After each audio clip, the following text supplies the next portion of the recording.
جو میرے what's app پہ دھمکیاں آتی ہیں نا مجھے، میں ابھی اپنا واٹس ایپ کھول کے آپ کو دکھاؤں اور مجھے جو دھمکیاں ملتی ہیں اس پہ میں تو ایف آئی آریں کٹا سکتا ہوں. جو قتل کی دھمکیاں ابھی میں نے انجینئر کے بارے میں بیان کیا نا کہ 295C نہیں لگتی، اس پہ جو مجھے واٹس ایپ پہ دھمکیاں آئی ہیں کہ تو بھی گستاخ ہے، تو بھی واجب القتل ہے، پورا ایک طویل سلسلہ دھمکیوں کا چل رہا ہے اور کہہ رہے ہیں تو نے انجینئر کو فیور کیا ہے. اچھا میں نے اسی بیان میں جس میں میں نے پچھلے جمعے کے بیان میں یہ کہا تھا کہ 295C کا کیس نہیں بنتا، اسی میں نے آگے پورا بیان سنو،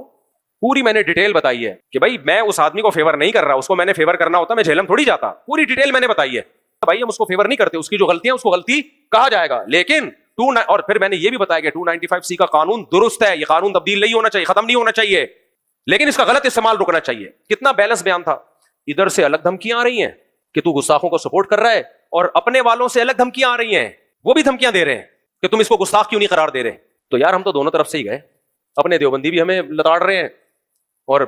وہ جو دوسری پارٹی ہے وہ تو ویسے ہی لتاڑ رہی ہے، ہم تو بالکل تنہا ہو گئے. کیا خیال ہے؟ تو ہم نے مشورہ کیا، ہم نے کہا بھائی جو حق ہو اس کو بیان کرنا چاہیے، باقی انجینئر کو سپورٹ کرنے کا تو سوال ہی پیدا نہیں ہوتا میرے بھائی. اس کی جو بدماشیاں، اس کی جو بدتمیزیاں، جو صحابہ کے بارے میں نازیبہ کلمات، ہم تو صرف 295C کے، کیونکہ جب آپ کسی کو گستاخ قرار دیتے ہو تو اس کا مطلب کافر قرار دے رہے ہو.